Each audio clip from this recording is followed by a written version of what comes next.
mais aqui, então continua aí com a gente na audiência. O Paulo Figueiredo vai se juntar a nós para comentar e dar a sua visão acerca do que aconteceu no dia de hoje, acerca do seu depoimento e tudo aquilo que foi dito e tratado hoje. Mas eu queria começar por alguns pontos, né? Se você eventualmente se surpreendeu positivamente ou negativamente com a presença dessas pessoas de esquerda ou defendendo outros tipos de pontos de vista, outras abordagens ao tema da repressão transnacional, saiba que foi uma das primeiras coisas que a gente falou aqui no início dessa transmissão, quando a gente pegou, compartilhei aqui a tela, né, para a gente falar que as pessoas queriam depor, e quando a gente viu ali algumas organizações, como a Anistia Internacional, já nos era claro de que, de alguma forma, não haviam apenas pessoas de direita ali.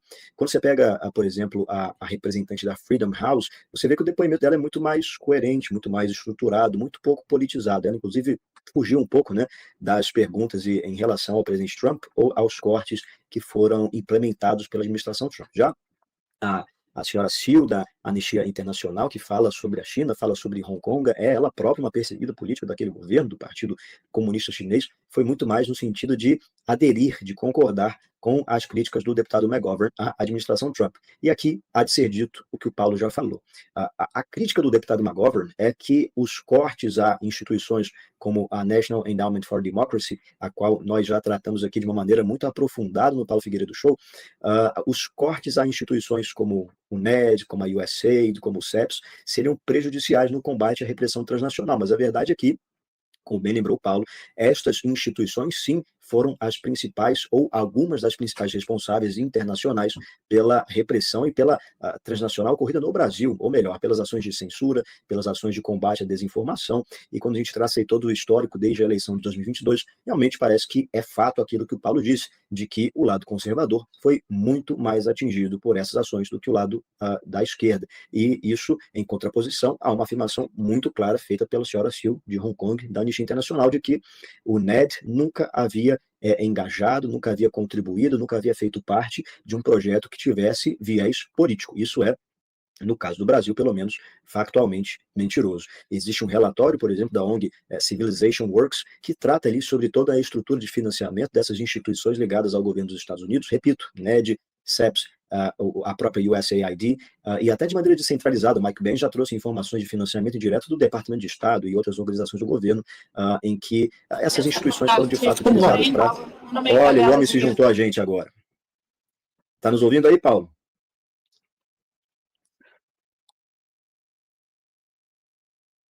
Só porque você chegou eu caí. Calma aí que eu não estou vendo minha imagem. Bruno, me tira aí rapidinho, por favor.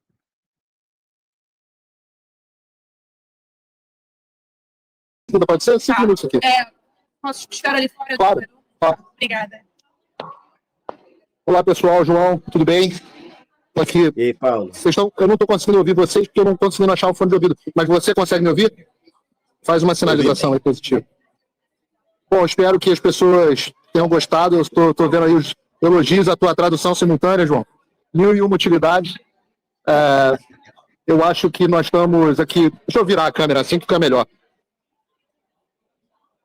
Pronto, melhor. Como as pessoas puderam ver, a gente estava aqui território inimigo, não tinha... Era uma coisa que a gente já imaginava que fosse acontecer.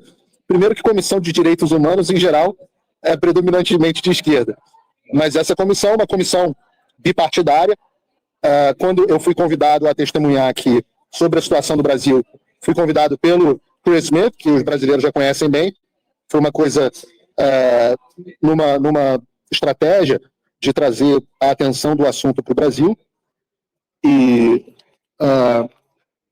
já era esperado que a gente encontrasse um ambiente um pouco hostil, principalmente do Congressman McGovern, que é um congressista de esquerda do Partido Democrata, muito conhecido. Então, não houve nenhuma surpresa nessa direção.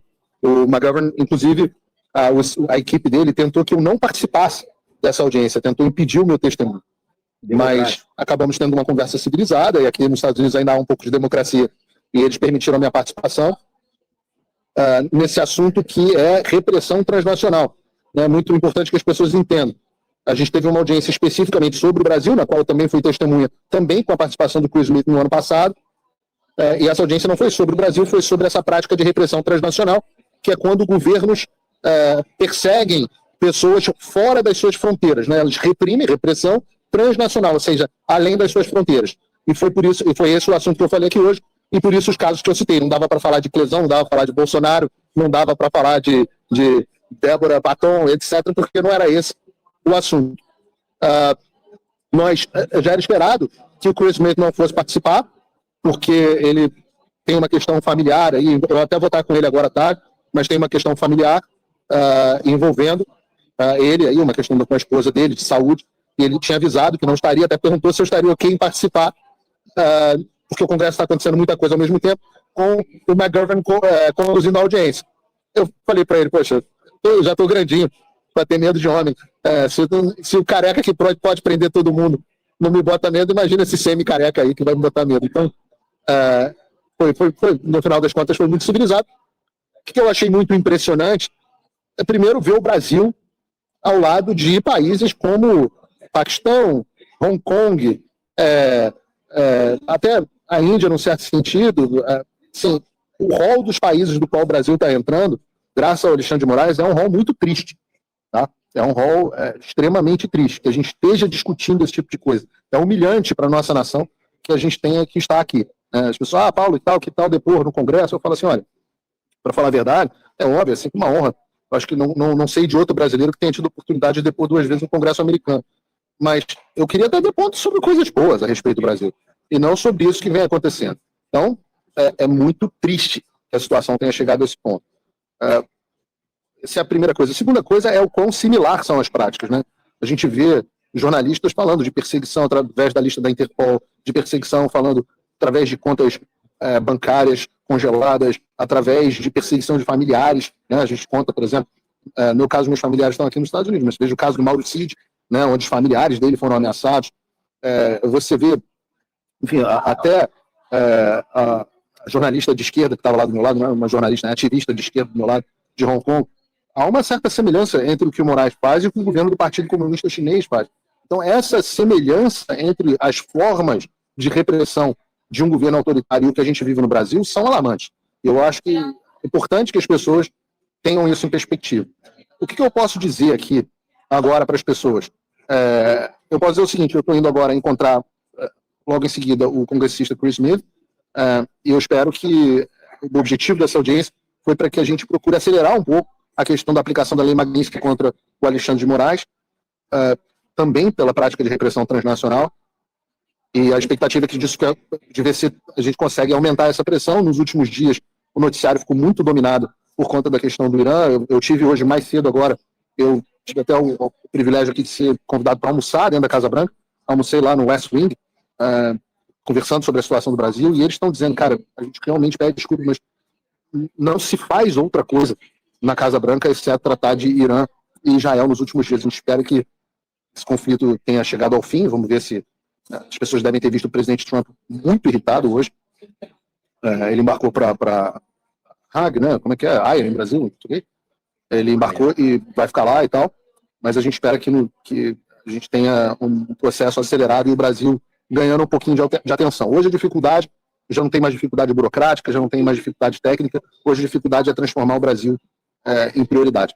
Então, eu agradeço aí as pessoas que assistiram. Depois, João, faz aí um cortezinho bacana pra gente, para poder botar no ar.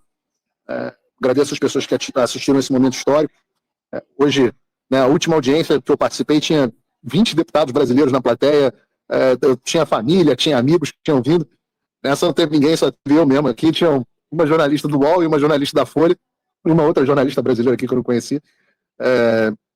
Então, tirando isso, eu acho que o recado foi dado e as pessoas podem ver, vai entrar no site da comissão, o meu depoimento completo com 18 páginas, que é bem mais detalhado, detalha bem mais os casos que eu cito aqui, e entra nos Congressional Records, né, nos registros oficiais do Congresso americano, e pode ser utilizado como documento de referência de outras coisas, inclusive para as sanções do Alexandre. Então é muito importante, né?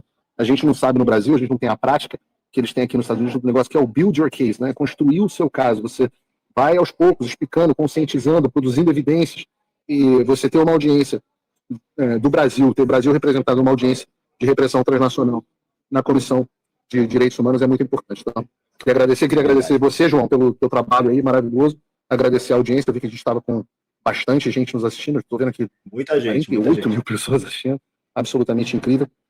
Queria pedir aí às pessoas que podem contribuir com o meu trabalho, são elas que permitem que eu continue estando aqui, participando e fazendo o trabalho jornalístico a despeito de toda a perseguição do Alexandre. E entrem no link aí da descrição, www.paulofigueiredoshow.com/apoie, com um pouco mais de $5 por mês, se usar o cupom, as pessoas conseguem me apoiar ou se tornar meu patrono.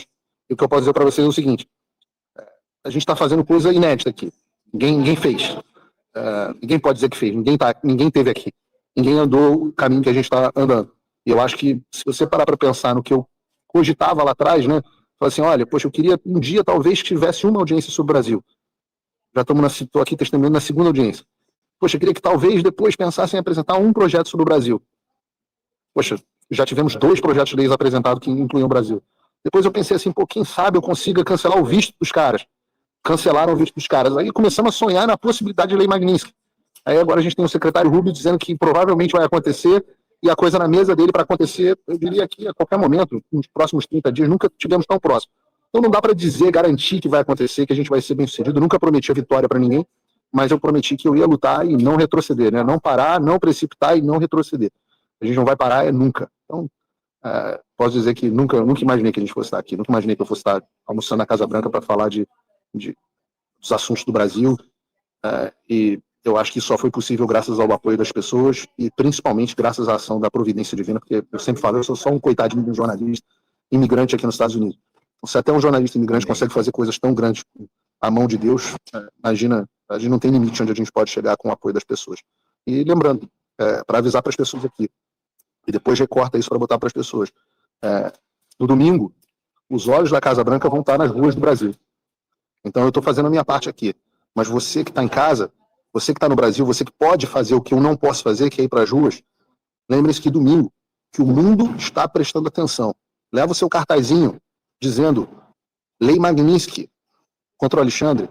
Leva o seu cartazinho e pede, dizendo, dentro, eu posso te garantir, porque eu discuti esse assunto hoje de novo, estou dizendo dentro do West Wing da Casa Branca, que os olhos estarão nas ruas do Brasil no domingo. Então, se tem um momento importante para ir para as ruas, o momento é esse. Eu deixar meu abraço, agradecer mais uma vez a enorme audiência, você, João. Deus abençoe o Brasil, Deus abençoe a América. E amanhã tem Paulo Figueiredo Show.